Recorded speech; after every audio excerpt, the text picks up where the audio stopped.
birthday-sngikha u khôn rồng u. It is his son's birthday. Pin lên shai giếng rồng u.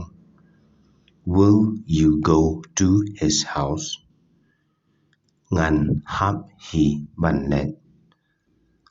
I have to go. Pim lên sha jing trai.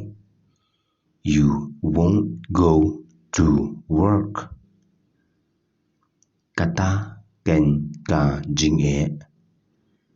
That is the problem.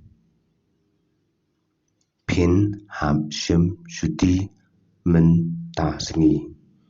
You have to take a leave today. Nga dan kakam kerkie.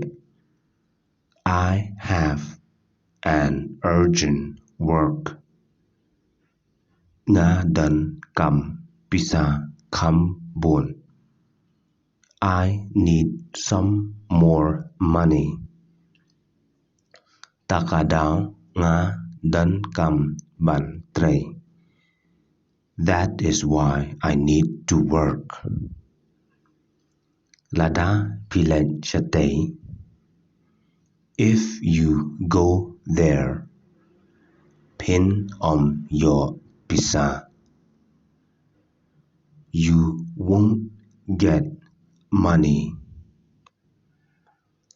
Pin ham penlet pizza. You have to spend money.